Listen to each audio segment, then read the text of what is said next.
ಮದುವೆಗಳು ನೋಡಿದಿರಲ್ಲ? ನೋಡಿದ್ದೀನಿ. ಹೋಗಿದ್ರ ಮದುವೆಗಳಿಗೆ? ಹೋಗಿದ್ದೀನಿ. ಹೋಗಿದ್ರ? ಈ ಮದುವೆಗಳಿಗೆ ಹೋದಾಗ ಹೂವಿನ ಹಾರಗಳು ಹಾಕ್ತಾರೆ ಗೊತ್ತಾ? ಗೊತ್ತು. ಏನಕ್ಕೆ ಹಾಕ್ತಾರೆ? ಅದು ಸ್ಮೆಲ್ ಬರ್ಲಿ ಅಂತ. ಸ್ಮೆಲ್ ಬರ್ಲಿ ಅಂತ ಹಾಕ್ತಾರೆ. ಅಲ್ಲಿ ಗಬ್ಬು ಹೊಡೆದು ನಾರ್ತಾ ಇರತ್ತಲ್ಲ, ಸ್ಮೆಲ್ ಬರ್ಲಿ ಅಂತ ಹೂವಿನ ಹಾರಗಳು ಹಾಕ್ತಾರೆ. ತಿಳ್ಕೊಳ್ಳಿ. ಏನಕ್ಕೆ ಇದುವರೆಗೂ ಯಾರಿಗೂ ಗೊತ್ತಿರ್ಲಿಲ್ಲ, ಇವ್ರು ಕಂಡಿಡ್ಕೊಂಡಿದ್ದಾರೆ. ಅಲ್ಲಿ ಗಬ್ಬು ನಾರ್ತಾ ಇರೋದ್ರಿಂದ ಸ್ಮೆಲ್ ಬರ್ಲಿ, ಒಳ್ಳೆ ಸ್ಮೆಲ್ ಬರ್ಲಿ ಅಂತ ಸ್ಮೆಲ್ ಚೆನ್ನಾಗ್ ಅನ್ಸುತ್ತೆ ಮದುವೆಯಲ್ಲಿ. ಅದಕ್ಕೆ ಯಾಕಂದ್ರೆ ಹಾಕೋದಂದ್ರೆ ಒಂದು ರಿಸೆಪ್ಷನ್ ಆಗ್ಲಿ, ಒಂದು ಮದುವೆ ಆಗ್ಲಿ ಪ್ರಾರಂಭವಾಗಿದೆ, ಮೊದಲು ಒಬ್ಬರನ್ನೊಬ್ಬರು ಒಬ್ಬರನ್ನೊಬ್ಬರು ಒಬ್ರೊಬ್ರು ಅರ್ಥ ಮಾಡ್ಕೊಳಕ್ಕೆ ಮದುವೆಯಲ್ಲಿ ಹೂನಾರ ಹಾಕ್ತಾರೆ. ಅರ್ಥ ಮಾಡ್ಕೊಳ್ಳೋದಲ್ಲ ಸರ್, ಹೂನಾರ ಹಾಕಿದ್ರೆ ಇಬ್ಬರು ದಂಪತಿಗಳಂತ ಅರ್ಥ ಆಗುತ್ತೆ. ಎಲ್ಲ ಫಂಕ್ಷನ್ ದೊಡ್ಡದಾಗಿರುತ್ತೆ. ದಂಪತಿಗಳು ಮೊದಲೇ ರಿಸೆಪ್ಷನ್ ಒಂದು ಪ್ರಾರಂಭ ಇವರು ದಂಪತಿಗಳನ್ನೋದು ಇದಾಗುತ್ತೆ. ನಾನು ಹೇಳ್ತೀನಿ, ಗುರ್ತಿಗೆ ಇವರೇ ಗಂಡು ಹೆಣ್ಣು ಅಂತ ಗುರ್ತಿಡಕ್ಕೆ ಅವರು ಹೂನಾರಗಳು ಹಾಕೋತಾರೆ. ಆಮೇಲೆ ಮುಯ್ ಕವರ್ ತಗೊಂಡೋಗಿ ಯಾರ್ಯಾರು ಬೇರೆಯವ್ರು ಕೊಟ್ಬಿಟ್ರೆ ಅದಕ್ಕೋಸ್ಕರ ಗಂಡು ಹೆಣ್ಣು ಇವ್ರ ಕೈಗೆ ಮುಯ್ ಕೊಡ್ಲಿ ಅಂತ ಹೂನಾರಗಳನ್ನ ಹಾಕ್ತಾರೆ. ಅದಕ್ಕೆ ಅದು ಹಾಕಿದ್ರೇನೆ ಅವ್ರ ಐಡೆಂಟಿಫೈ, ಗಂಡ ಹೆಂಡತಿ ಎಲ್ಲಿದ್ದಾರೆ ಅನ್ನೋದು ನೋಡಿದ್ರೆ ಒಂದು ಡಯಾಸ್ ನೋಡ್ತಾರೆ. ಆ ಡಯಾಸ್ ಹೇಳ್ತಾರೆ, ಅಲ್ಲಿ ಎಲ್ಲಾ ಕೋಟ್ ಹಾಕಿರ್ತಾರೆ, ಶೂಟ್ ಹಾಕಿರ್ತಾರೆ, ಎಲ್ಲ ಒಂದು ಶೈಲಿಯಲ್ಲಿ ಇರ್ತಾರೆ. ಬಟ್ ಗಂಡ ಹೆಂಡತಿಯನ್ನು ಇವನು ಗುರುತಿಸ್ಬೇಕಂದ್ರೆ ಮೊದಲು ಹೂವನಾರ ಇದ್ರು, ಇವರು ಎಕ್ಸ್ಟ್ರಾಡಿನರಿ ಇವರೇ ಇರ್ಬೋದು, ಇವರೇ ಇರ್ಬೋದು ಅಂತ ಗುರುತಿಗೆ. ಮತ್ತು ನಾನು ಸರ್, ನೀವು ಬಂದಿರ್ತೀರಾ, ನಿಮ್ಮಿಂದ ನಿಮ್ ಫ್ರೆಂಡ್ ಬಂದಿರ್ತಾರೆ, ಬಾರ ಹೋಗಿ ಬರೋಣ ಅಂತ, ಅವ್ರಿಗೆ ಐಡೆಂಟಿಫೈ ಆಗೋದಿಲ್ವಲ್ಲ ಗಂಡ ಯಾರಂತ. ನಿಮ್ ಫ್ರೆಂಡ್ ಅವ್ರು ನಿಮ್ಗೆ ಗೊತ್ತು. ನಿನ್ ಪಕ್ಕದಲ್ಲಿ ಇರೋರ್ಗೆ ಗಂಡ ಯಾರು ಹೆಣ್ಣು ಯಾರು ಅಥವಾ ಯಾರು ಎಲ್ಲ ಒಂದೇ ತರ ಇದಾರೆ ಅಂತಾರ. ಗುರ್ತಿಡಿಯಕ್ಕೆ ಗಂಡು ಹೆಣ್ಣು ಇವರೇ ಅಂತ ಗುರ್ತಿಡಿಯಕ್ಕೆ ಹಾಗೂ ಮುಯ್ ಕವರು ಬೇರೆಯವ್ರ ಕೈಗೆ ಕೊಡದೇ ಇರ್ಲಿ ಅಂತ ಹೂವಿನ ಹಾರನ ಹಾಕ್ತಾರೆ. ಕೆಲವಾರು ಮದುವೆಗಳಲ್ಲಿ ಪ್ರೆಸೆಂಟೇಶನ್ ಅಕ್ಸೆಪ್ಟೇ ಮಾಡಲ್ಲ ಸರ್, ಅಕ್ಸೆಪ್ಟೇ ಮಾಡಲ್ಲ. ಮೊದಲೇ ವೆಡ್ಡಿಂಗ್ ಕಾರ್ಡ್ ಅಲ್ಲೇ ಹಾಕಿರ್ತಾರೆ. ಮತ್ತೆ ನಿಮ್ ಮದುವೆಲಿ ಅಕ್ಸೆಪ್ಟ್ ಮಾಡಿದ್ರೆ ಮೊದಲು ತಗೊಳ್ಳಿ ಸರ್, ತಗೊಂಡ್ಬಿಟ್ಟಿರ್ತಾರೆ. ಕೆಲವು ಮದುವೆಗಳಲ್ಲಿ ಇನ್ನು ಪ್ರೆಸೆಂಟೇಶನ್ ಅಕ್ಸೆಪ್ಟ್ ಮಾಡಲ್ಲ. ಹಳ್ಳಕ್ ಬೀಳ್ತಾ ಇರೋದು ಇವರಿಬ್ರೇ ಅಂತ ಸ್ವಲ್ಪ ಗುರ್ತಿಡಿಬೇಕಲ್ಲ ಅದೊಂದು. ಹಳ್ಳಕ್ ಬೀಳ್ತಾ ಇರೋದು ಇವ್ರಿಬ್ರೆ ಅಂತ ಗುರ್ತಿಡಿಯಕ್ಕೋಸ್ಕರ ಅವ್ರಿಗೆ ಹೂವಿನ ಹಾರ ಹಾಕಿರ್ತಾರೆ.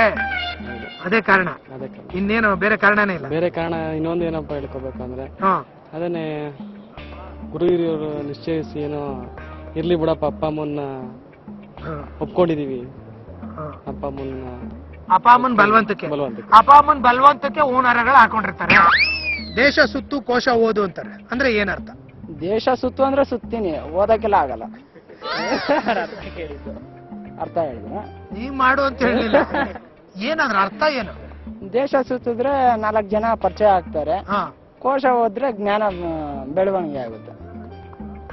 ಅದಕ್ಕೋಸ್ಕರ ಹಂಗಂತಾರೆ. ಯಾರನ್ನೋದು? ದೊಡ್ಡವರು. ಯಾರು? ನಿಮ್ ಚಿಕ್ಕಪ್ಪ? ದೊಡ್ಡಪ್ಪ. ದೊಡ್ಡಪ್ಪ. ನಮ್ ದೊಡ್ಡಪ್ಪ ಮಾತ್ರ ಇರೋದು, ಚಿಕ್ಕಪ್ಪ ಇಲ್ಲ. ಚಿಕ್ಕಪ್ಪ ಇಲ್ಲ, ಇವ್ರು ದೊಡ್ಡಪ್ಪ ಮಾತ್ರ ಇರೋದು. ಅವರು ಹಂಗಂತಾರೆ, ದೇಶ ಸುತ್ತು ಕೋಶ ಓದು ಅಂತ. ಹೌದೌದು. ದೇಶ ಸುತ್ತು ಕೋಶ ಓದು ಅಂದ್ರೆ ಇಡೀ ಪ್ರಪಂಚ ಎಲ್ಲ ಸುತ್ಕೊ ಬಂದವನೇ ಕಣ ಏನೋ ಮಗ ಅಂತ ಆಡಬಾರ್ದು ಆಟಗಳು ಆಡ್ತಾನಲ್ಲ, ಅವ್ನಿಗೆ ಹೇಳುವಂತ ಮಾತು.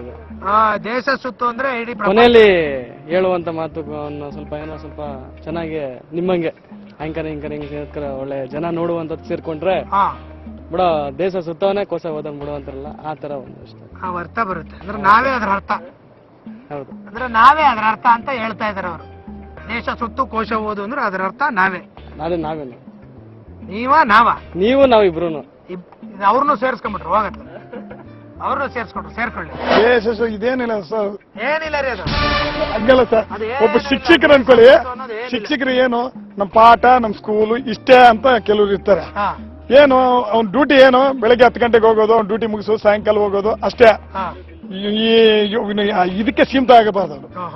ಒಂದು ಲೈಬ್ರರಿನೋ ಒಂದು ಪೇಪರು ಇನ್ನು ಬೇರೆ GK ನಾಲೆಡ್ಜ್ ಯಾವ್ದನ್ನು ಓದಿ ಅದರಲ್ಲಿ ವಿಷಯ ತಿಳಿದುಕೊಂಡು ಹುಡುಗರಿಗೆ ಹೇಳಿದ್ರೆ ಅದೇ ಒಂದು ಇನ್ನು ಜ್ಞಾನ ಭಂಡಾರ ಜಾಸ್ತಿ ಆಗಿ 4 ಜನಕ್ಕೆ ಹೇಳ್ದಂಗೆ ಆಗುತ್ತೆ. ಎಲ್ಲ ನೋಡಿ ಸರ್, ಎಲ್ಲಾ ಸಂಸ್ಕೃತಿಯಲ್ಲಿ ನಮ್ಮ ಭಾರತ ದೇಶ ಸಂಸ್ಕೃತಿ ಮಾತ್ರ ಒಳ್ಳೆ ಸಂಸ್ಕೃತಿ, ಒಳ್ಳೆ ಜನ, ಎಲ್ಲಾ ಜನ ಇದೆ ಸರ್.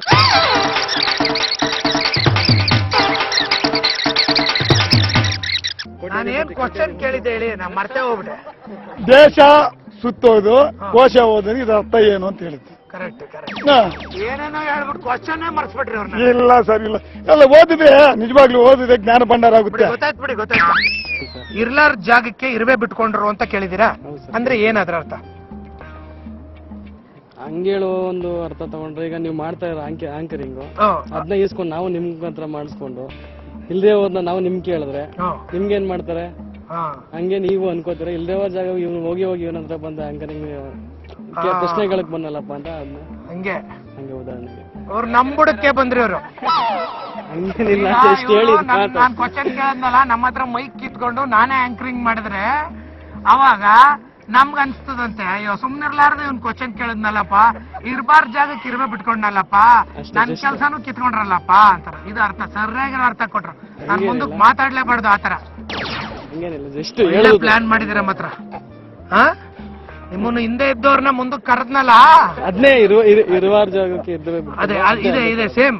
ಇವ್ರು ಹಿಂದೆ ಇದ್ದವ್ರನ್ನ ನಾನು ಮುಂದಕ್ಕೆ ಕರ್ಕೊಂಡ್ನಲ್ಲ, ಇದೆ ಇರ್ಲಾರ್ದೆ ಇರುವೆ ಬಿಟ್ಕೊಂಡ್ರು ಅಂತಾರಲ್ಲ, ಇದೇ ಅರ್ಥ.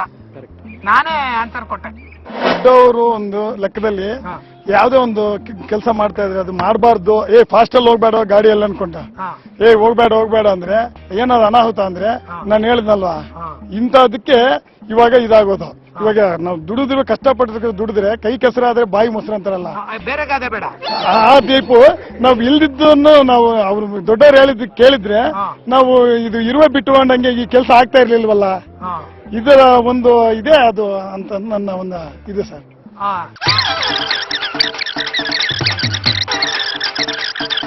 ಅದೇ ಇರ್ಲಾರ ಜಾಗದಲ್ಲಿ ಇದೇ ಬಿಟ್ಕೊಳ್ಳೋದು ಇದೆ ಅಂತ ಗೊತ್ತಾಯ್ತಾ? ತಿರುಗಿ ಹೇಳಕ್ಕಾಗಲ್ಲ ನಾನು. ಸೂಪರ್ ಹೊಡಿ ಸರ್. ಯಾವ್ದೇ ಕಾರಣಕ್ಕೂ ಅವ್ರು ಹೇಳಿದ್ದಷ್ಟನ್ನು ನಾನು ತಿರುಗಿ ಹೇಳಕ್ಕಾಗಲ್ಲ. ನೀವೇ ತಿಳ್ಕೋಬೇಕು. ಏನೋ ಮಾಡೋ ಅಂದ್ರೆ ಇನ್ನೇನೋ ಮಾಡಕ್ ಹೋಗೋದು. ಏನೋ ಮಾಡು ಅಂದ್ರೆ ಇನ್ನೇನೋ ಮಾಡಕ್ ಹೋಗೋದು.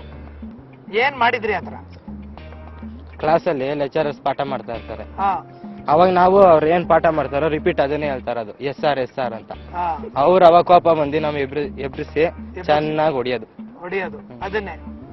ಸುಮ್ನೆ ಇರ್ಲಾರ್ದೆ ಬಿಟ್ಕೊಳಂಗೆ. ಬಿಟ್ಕೊಂಡ್ರಿ ಎಲ್ಲಿಗೆ?